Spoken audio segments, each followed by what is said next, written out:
everybody, and welcome to Die Hard Dialogue. We are now heading into the final week of the season. It is great to see you back here with me, Jess. I missed you last week. I missed you too. And I'm really excited about it. And my Jets season is finally over. You know, many others are excited about what's beyond this week. I, on the other hand, am very much already Googling free agents, mock drafts. I have transitioned to, truth be told to the audience, I've transitioned somewhere in October, but I'm excited for this show and I'm excited to see you. And I just want to thank you for your partnership during this first season. Gary, I'm just happy to be here and hang out with you. And thank you for, captaining the ship. Like you said, it's the final episode of Die Hard Dialogue. Really quick, just wanted to throw in this week's prize, 1957 Topps Bart Starr rookie card. And Gary, we give out our picks every week, right? So Some weeks better than others. But through 17 weeks, you and our guests have an overall record of 35-33 with the bets and scores that they've given us and you've given us. So the guest whose team is going against the Jets is 10-7. And right now you're 8-9. So we can finish off strong, right? We can get to 500 on the season here. But the problem is, the reason I'm 8-9 is there's too much emotion in my die-hardness. Right. And it will definitely flare up in a few seconds here as we introduce our great guest, because as I've made it very clear in these 4 months, boy, do I not like Buffalo. Boy, have I been, desperately hoping that my narrative that they're overrated plays out. It's been a little bit better in Buffalo land recently, but why don't you introduce our guest and why don't we get into the Die Hard Dialogue? Let's do it. Jordan Burroughs, wrestler, Olympic gold medalist, 5-time world champion, overall legend, joining us right now. Jordan, thank you so much for being here. Yeah, my pleasure. Thank you guys for having me today. Jordan, I'm going to get right into it. And that's where I'm going. I'm going right into it. Jordan, I'm right about this. You're a Jersey boy. I am. Camden. I know a lot about this man's career. Jordan, how does a Camden boy, how old are you, Jordan? I'm 33. 33, I'm 40. No, I was about to go with bandwagon, but you were too young when they were hot. This better be on some relative shit or something random. Okay. It is. My wife's from Buffalo. So crazy story. Growing up, I'm South Jersey, grew up. Right. Eagles country. So everyone was an Eagles fan. Dad was an Eagles fan. I wanted to kind of buck the system a little bit. So I was a big time Broncos fan. John Elway, Steve Atwater, Terrell Davis, all those guys back in the 90s when they won back-to-back Super Bowls. But so the bandwagon narrative that you and Jesse share continues here. Good. It was. When I finally met my wife, she was from Buffalo. Her uncle is actually a Hall of Famer for the Bills. And so it was the first team I ever had a connection with. I see. Deeper than geographical locations. Sure. I've been to a bunch of training camps. I know Coach McDermott well. It's got it. Real. And when did that happen? 2013. Got it. So, I kind of like that. You had to eat a little shit for a few minutes. It was because everyone was like, yo, you like the Bills because your wife's from Buffalo, bro? You must really love your wife. I never had a connection with the Eagles because they stunk for much of my childhood, right? They made it to the Super Bowl when I was young, but I came from the days of, right, when Donovan McNabb was around and, Todd Pinkston was the wide receiver. We had a good squad, but it was something about being the hometown team that I just never really truly connected with. So I always wanted the best. I wanted to root for the best. I totally understand. Jess, I understand the concept of people wanting to siphon confidence and self-esteem from other variables. You did it down in Baltimore with the Patriots. He did it with the Broncos. That's not what diehardness is, but fuck it. We have these kind of people on the show. Bills were not great. Listen, you saw I gave you love. I like that you came in at 13. That makes it better. It got good pretty fast. I would have wished you came in at 2000, then you would have had 15 bad years. But you're there now. So Jess, set us up for this Jets-Bills game. Yeah, Jets are 16-point road underdogs. So Bills favored by 16 in this one. Total's 42. Jets plus 750 on the money line. Bills minus 1250 on the money line. Bills need a win to clinch the AFC East here. So that kind of could be bad news for the Jets, right? It should be. And the Bills should win this game. But I will say this. Do we know yet, and we're filming on Wednesday, so I don't think we do, but if Elijah Moore is playing, I'm telling you, and this was a lot what I said, this is why I think I nailed last week with the Jets scoring over 20. And then I got even feistier. I don't know if you see me on the socials there, Jess, but right before kickoff, I said the Jets were going to beat the Bucs because I could and tell. And they almost did. And it's here's why. It's been a different Zach Wilson the last 3 weeks. Now, Noah Fant, our left tackle, has been amazing, even though we lost Becton for the year. He's hurt. I think that's actually, if Noah Fant was in place, I really would feel confident that the Jets would keep it within the spread. And, I basically picked the other team almost every week. Like, I would have gone there. I do think the Bills have a real defense. That's a real problem. And now I think the Jets offense can completely implode because they were up 24-14 and on their way. And then they lost their left tackle and they did nothing for 3 drives because Chuma, the guy who's our third string LT, is a revolving door. And I think with all the pass rush that the Bills bring at, even with Noah Fant in there, would have been a challenge. Now you might see a scenario where even though Michael Carter and Elijah Moore being there together makes me say, oh my God, the Jets might be able to do something, it might not be enough. And the spread, I could see a 24-6 game or a 31-7 game because I'm very worried that the left tackle and that incredible defensive line and pressure could get to them. That's my quick 40 seconds in. Yeah, Jordan, I mean, up and down season for Buffalo. So how do you feel about them right now heading sort of into this playoff stretch here? I feel good. I feel like we finally got into a rhythm. There were a couple of questionable performances throughout the season. It's going to be a unique weekend. One of the things that you'll see typically once a team clinches a playoff spot, they'll start to sit their starters in week 18. But, I think we're in a unique position because we're still trying to beat out the Patriots for that final, game to win the AFC East. But, the 2 ways I see this game happening this weekend. One is the Jets are either pissed off because, they blew that big lead against the Bucs late and coughed it up, or, they're hungry because they were so close and they can kind of taste the ability to be a giant killer. And now they have the ability to go out and, ruin the Bill season, not ruin their season. Dent it. Kind of, to be the divisional champ. So I think that if I was the Jets, I would be really excited because there's not many. Yeah, the Jets. Listen, I have like you with Sean, and you have a real coach in McDermott, which devastates me.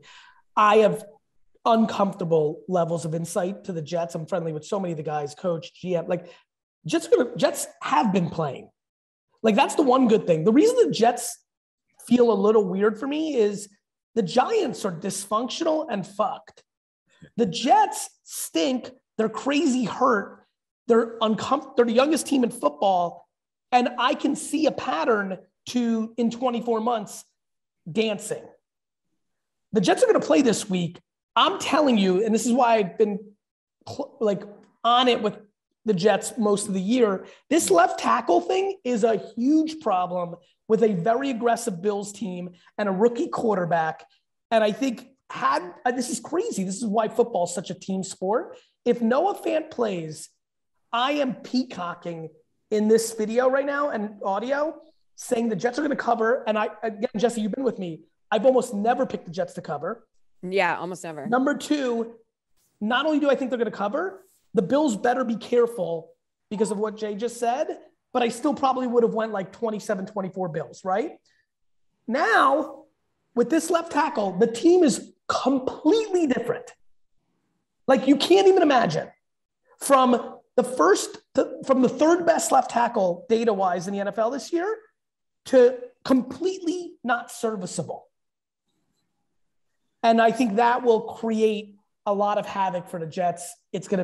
Buffalo's going to be in party mode. It's a tough place to play to begin with. The last good season the Jets had in 2015, our season ended in Buffalo when they had nothing to play for. They ruined our season. That was the year I went to every football game. I went to all 16 Jet games. They went 10-6 and did not make the playoffs, which has now allowed us to not make the playoffs for 11, 12 straight years. So it's a tough place to play in the last game of the year to begin with. They were playing for nothing. We were playing for playoffs and we lost. They're playing for the division We're playing for nothing. We have this left tackle thing. I think this is going to be a party in Buffalo. Never for nothing, though. That's the thing. That's right. That's fair. I like to see a competitive game. No, I think that's incredibly honest. And by the way, and you know this is a really substantial. Your sport is so one-on-one; it's different. I really appreciate you putting me on the right track there. Let me say this now that my brother and I represent the amount of guys playing on Sunday. I want everybody to hear this nice and slow. On Sunday, on both sides of the ball, the amount of men that are playing to have an actual job in May, and the kind of job that's paying you 180K if you're a practice squad guy a year, to 500K or nothing, cut from football, and it's September, and you're trying to figure out what to do with your life. The amount of players on this Sunday in this Jets-Bills game is maybe 10 to 20% of the field. And I don't think fans understand that. There are 10% of the men easily, especially on the Jets side because of where they're at, that are literally trying to play the best football game of their life so the entire league can see the film of one pass breakup that make one coach on the Lions during this offseason say, hey, that kid the Jets just cut, let's bring him in for camp, because they saw one. I don't know if you guys see this. Goosebumps. This is so crazy to me. One play, because I have guys like this that we rep. One play got them a training camp invite. Two guys got hurt. They played. It's crazy. I didn't even think about that. Isn't that wild, Jess? Yeah. So Jay here put me on the right track. I was kind of talking team-wise, fan-wise. In real life, the reason when people are like, why didn't my team for the number one pick just Jets always get fucked. We got fucked last year, right? We wanted the number one pick. We won the game against the Rams. We weren't supposed to win, and we're all baffled. Why? Because these men are feeding their fucking family. They're not worried about you as a fan getting the number one pick next year when they're not even on the team. Right. So that's a very good point, Joe. Thank you. What's your prediction for this game? I don't know. That's a good question. I think the Bills are going to roll. Josh Allen's been in a groove. These guys are playing for something bigger than this, particular game. We've got bigger fish to fry, but I also think it's a good kind of barometer for where we will be going into the playoffs. We don't want to give up any momentum. We want to keep the ball rolling. So I'm thinking, 24. I'm thinking 24-9, something like that. 24-9, 24-6. And Jordan, do you think the Bills can win the Super Bowl just like this year? Yes, I do. Gary's absolutely not. Gary's I think the Bills are caught in what happened last year. I think a little bit. I don't think Josh is rolling the way that Jay does. I think he's very turnover prone. I think he's got a I don't know. He's so talented, and his talent excelled over all the shortcomings that I thought he would have in this league. So I have to be careful here, but my intuition, a couple things. I emphatically no, but that's probably fan hope more than reality. The AFC is wildly open. Yeah. The whole league's open. Mm-hmm. The league's open. I mean, last week on this show, we didn't give the Cardinals a chance to win in Dallas. So the league's open. I actually, though, think that the Bills got a little too high on their supply from the AFC. I think they just thought it was going to be there for them this year. That's weird for me because I'm a big fan of Coach McDermott, even though I hate it. And I haven't really been able to put the full pieces together. Why? I also thought they were a little overrated last year. So maybe there's just the reality of schedule, and a ball bounces this way, a block punt against the Steelers, they lose. I don't how football is. I was happy to see them win that game against the Patriots because as much as I hate them, there's a little extra there for New England. I would surely, if you told me which of the two, I would be much happier for the Bills to be there than the Pats to be there. So I think it's fair to say, of course, they could. I actually think back to this game at hand, so we don't run out of time in this show. I actually think the Bills are going to score more points. The Jets defense is in bad shape, real bad shape. They got a lot of work to do this offseason, draft, free agency. They had a bunch of injuries, so there's a lot to that. But I think we're looking at I think they roll as well, but I'm going to go 30. I'm going to go 36. 10. I think they're going to win 36-10. Nice. Wow. That'd be nice. My man, Happy New Year. Thank you for being on the show. And for everybody who's not, for everybody who's listening, Google this man's career. Thank you. He's a real legend. And Jordan, good luck at the ballpark. You're going to be back on the mat at Rangers Stadium in Texas. That's going to be cool. Yeah. February 12th, we have an event called the Bout at the Ballpark. Team USA taking on Team Iran. So it's a diplomatic event. Team USA. That's nice. Freestyle That's wrestling. nice. Good luck. That's gonna be awesome. Is like, I'm a little bit undereducated on this, but I know the historic nature of it. Is in the current realities of Iran and where the country is, are they still just a beast of a wrestling program? Yes. They finished third at the World Championships this year. So it's their national sport. They have like a structured, systematic approach to how young people become great at the sport. They love it. And in the fake wrestling, the Iron Sheik is still one of the greats. Still rolling. And was an actual wrestler, which is kind of cool. The Iron Sheik, it. Jordan, thanks so much, brother. Let's move on with the show. Thank you, Jordan. Appreciate it. See you guys. All right, let's move on to a very exciting game. Chargers at Raiders. A lot of implications for this game. We got Fernando Ramirez here, Chargers reporter for Sports Illustrated, and Eddie Borsilli, Yards Per Attempt podcast on RaidersBeat.com. Guys, thanks for being here to talk about this game. It's gonna be crazy. Thanks for having me. It's a pleasure. I'm a big fan of what you guys do. So I'm excited to talk about this. Winning, you're in, man. It's exciting. Winning, you're in, Eddie.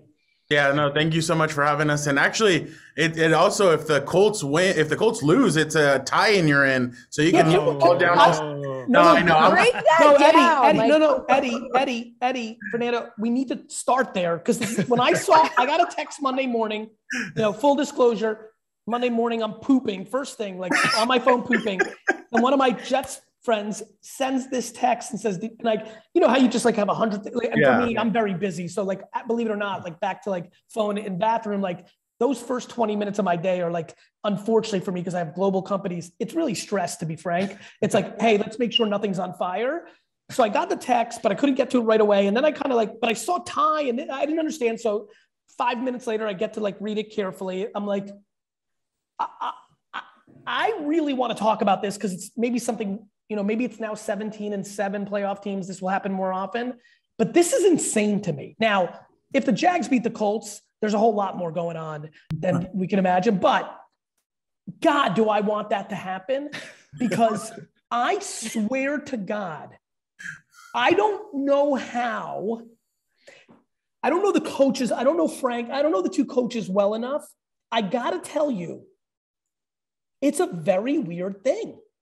Both coaches on the podium, you got to feel they go on there and be like, well, the reason we didn't play for a tie, you can't do that. It's professional. Like the integrity of the game. Like I get it, but are the four of us not curious of like, what? And by the way, help me here. Is the Colts Jags a 1 o'clock, right? Because that's what it is, right? They're a 1 o'clock. Yeah. I mean, come on. The most curious thing though, Gary, is the Colts haven't won in Jacksonville since 2014. How the hell is that possible? That's the craziest thing. They haven't won there. Everyone's saying it's impossible that the Jaguars could beat the Colts. They haven't won there in almost 7 years. So it's not out of the realm of possibilities. It's not. So you're saying there's a chance. Eddie, the last two games that Jags have played have been so pitiful. So bad. But they also beat the crap out of the Bills like a couple out of nowhere. So I mean, that's why any given Sunday, I guess. That's why I thought this game was going to be, guys. I thought the NFL would schedule this game Saturday night at 8:30. So did I. I did too.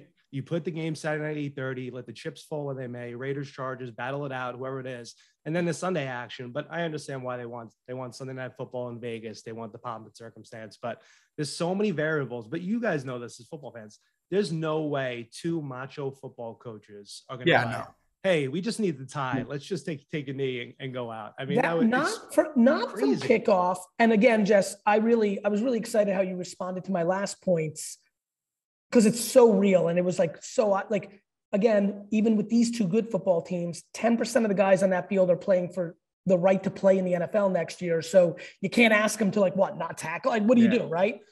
Yeah. That being said, 4 minutes to go in the game. Like, guys, humans are humans. Let me go further. I don't give a shit what anybody says when they see this clip. If I'm the head coach of a football team that wants to be in the playoffs and there are 4 minutes left in the game, and I get some sort of inkling by the the second down play that the other team did is that they're on the 15, that they're trying to set up for the field goal. They're not trying to fool around. I'm trying to get into the playoffs at all costs. No doubt. That's the right thing for me to do. It is. I don't know what else to tell you. I'm sorry. That is my responsibility to win a Super Bowl, not to hold up an ideology of respect of the game. I want to win a Super Bowl. I don't want to cheat. And one could easily make an argument that would be cheating because it's a subjective call. I don't give a fuck what somebody would be saying. And the fans out there, if I saw an opportunity to go for the tie, I would. Yeah, no. And if this game goes to overtime, running into the line, back and forth. Now, let's play out the psychology. Equally, I'd be petrified that the other coach, even though we were kind of doing these little things that made everybody understand what we're doing, out of nowhere just throws a bomb and fucks me. So again, that's why I think ultimately we would never see that play out.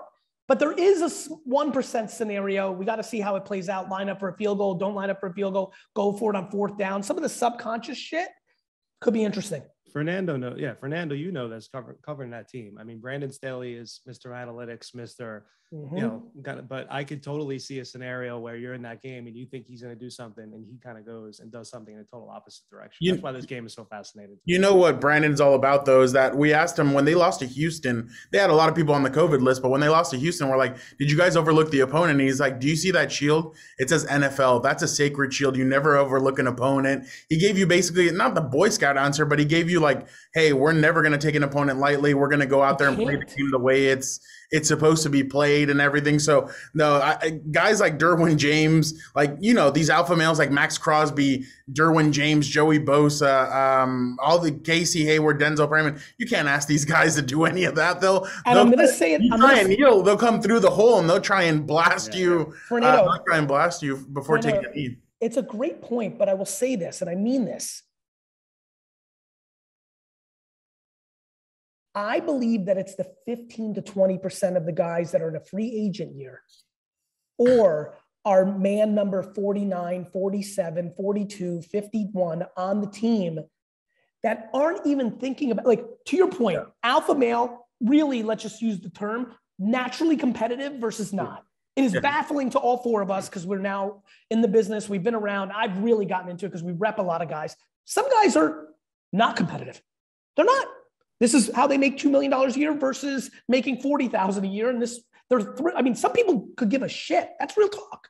Yeah. Then to your point, not because they're just, to your point, it's often a combination of talent and competitiveness that gets to the names you listed.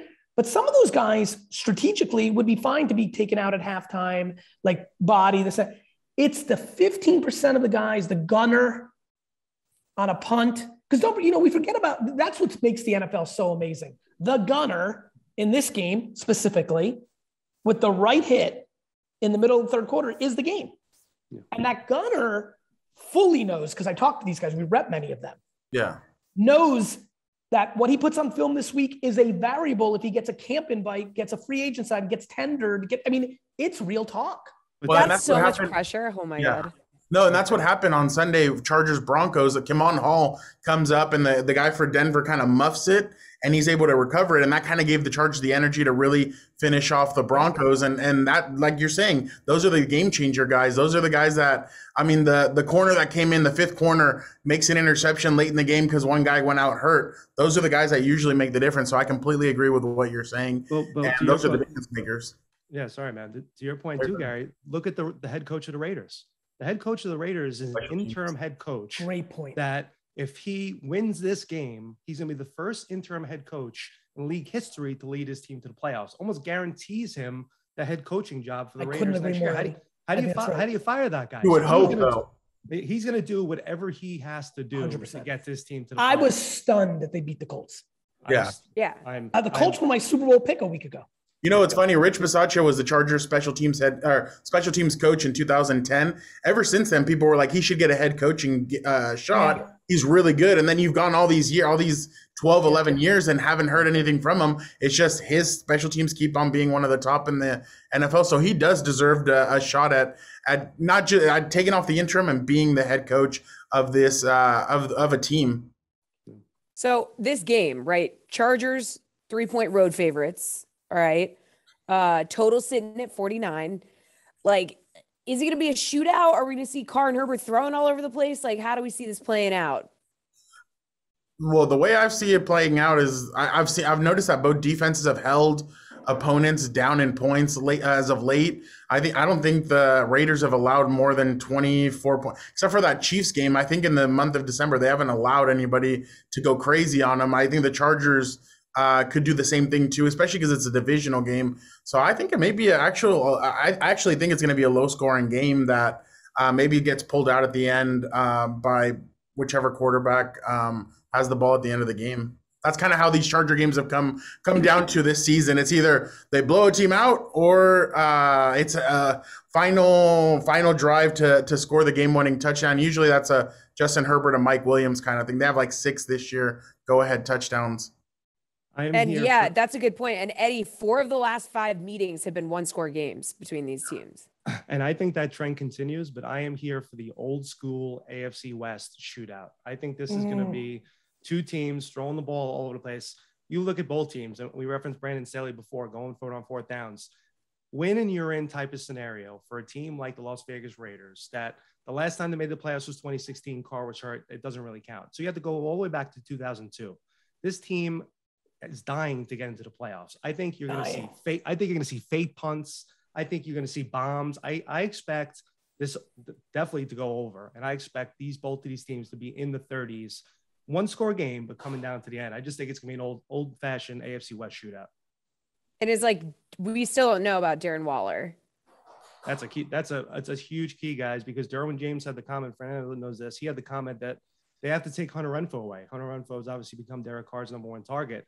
If you insert Darren Waller into this equation, he plays even at 65% or 70%. He's not 100% Darren Waller. He still adds that option to the Raiders offense that the Chargers have to account for. I think Darren Waller plays on Sunday. I think he's going to be out there, even if he's not at 100%. That changes a whole dynamic of what the Raider offense can do, and it really adds another layer to this game. And Gary, if you believe it's going to be a shootout, both teams to score 25 plus is plus 260 on the DK Sportsbook. Just saying.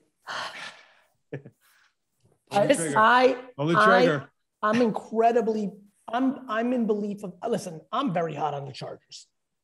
I still think that they have that makeup of a weird, like, full run, like all the way Super Bowl. Like I've been around 40 years. Like it can just it's kind of like there's been teams in the past. I'm trying to think of good comp. I can give you one. Linval Joseph was on the 2012 New York Giants that made that at the end they were able to squeeze into the playoffs, and then they made a run as a 6 seed. That's who he compared these, because he's on the Chargers, so he compared this Chargers team to that.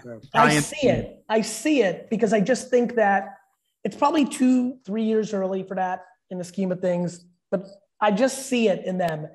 But I'm genuinely happy for the Raiders too. Like I don't know, I in 2 seconds walking by my TV, I saw David Carr's post-game interview and was just like, you could just like, it's going to be a fun game to watch. I think games like this go under more often than people realize. There's the tension. Yeah. There's I feel like these games go a little more under more often than people kind of realize. There's a level of angst that comes to a game like this that's real.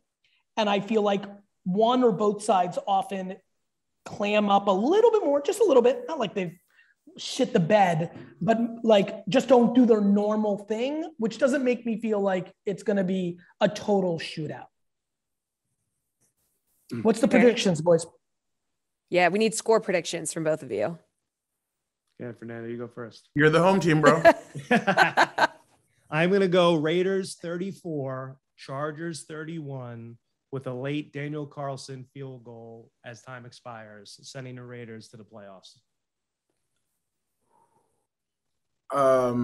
Damn, I'm kind of on the fence on this one, just because I know everything that the Raiders have gone through, and credit to Derek Carr for standing in front of everything and really stepping up and being a leader of that whole, not just the team, but the organization as a whole, no matter if it was the Gruden stuff or the Henry Ruggs stuff. He's been incredible. But I've said this from the beginning that the Chargers are a year they're a year away from being a contender. But I mean, why not this be the year where they kind of jump ahead? The NFL wants to see Justin Herbert in the playoffs. The NFL wants to see Joe Burrow in the playoffs. The NFL wants to see some of these young quarterbacks in the playoffs. And I think the NFL finally gets that, or gets that this year with Joe Burrow and Justin. I say the Chargers win 27-21, and they go to the playoffs. I just think that their defense is good, but I think the offense, I think Justin Herbert really, he shines. He's only thrown 2 interceptions in 5 Sunday night or in 5 primetime games, thrown 14 touchdowns. So when the lights are bright, he really does shine. So I think he shines again, and he leads this team to the playoffs for the first time in the Justin Herbert, Brandon Staley era. Okay, but you have to give us an actual score prediction and number. He did, I think. You did. 27-21. All right, that just shows how good at you're not paying attention. No, you're good. I'm going to go 20-19 Chargers on a 60-yard field goal at the buzzer. Wow. I didn't know Dustin Hopkins could kick that far. That's he can't. I really don't think Dustin can kick it that far. Little Vegas magic on top of it. And I have my own feelings because we represent the Honey Badger. So I've got plenty of anger towards the Chargers. He's on fire. He had a really great tweet about the Chargers after that Thursday night game. He's like, hey, those boys are coming. So I know the Chargers really they really felt that from him, and they appreciated the kindness. Yeah, he's the best, and he's not going to just like Jalen Ramsey. He's not going to if he doesn't mean it, he's not going to tweet it. No, so it was big time. He's it was big time. Yeah. No, on some serious note, I think it's gonna be a close game. I'm gonna go right in that range. I'm gonna go 2017 Chargers. I think it's gonna be a tough game. I could see. I feel if I watch, or if I wake up, or if I catch it, and if it's 24-17 the other way, this is a real 50-50 game for me. As good as it gets. I mean, that was a ridiculous win by the Raiders, in my opinion, last week. It's been a ridiculous season, to be honest. Yeah, it really has. A ridiculous season in every aspect. What a good win that was. Jess, what do you think? Let's get you into this one. I think I'm going with this being a shootout. I think it's going to be Chargers 30, Raiders 27. Yeah, I see these guys going off. I understand. Yeah. But Gary, you've been like Nostradamus on some of these where it's been very far on the other end. So we'll see. We're about to see. Men, Happy New Year. Good luck. Happy New Year. Thank you, guys. There's going to be a lot of excitement. Thanks, guys. Thank you. Happy New Year. Thanks for having me. Jess, once again, thank you so much for doing this show with me. I've really enjoyed it. It's been a ton of fun. I love the recap on our thing. Let's do our final boost. All right. So in the Jets-Bills game, we have last team to score, the Jets, plus 200. We have. I really like that. You like that? Okay. I'll tell you why. Give me the other ones, but my theory there is the Jets get blown out and the Bills rest their players in the fourth quarter, and the Jets get a garbage one. And with 200 and boosting. Yeah. I mean, I like that. Largest lead of the game, 19.5 points. If you want the over on that, it's minus 115. Both teams to score 15 plus. If you say yes to that, it's plus 165. No, you like that other one? We also have some Chargers Raiders. Nah, I'm going with the Jets thing. Let's do it. All right. Gary, Happy New Year, my friend. I can't wait to see you soon. Hug it out. So good to see you. And I just want to let you know before you go, because this is something really cool that you've done. I want to let you know that the cards that you've given away throughout the course of this show have totaled over $7,000. Awesome. And that's really cool. So thanks, Gary. You're welcome. Cheers, team.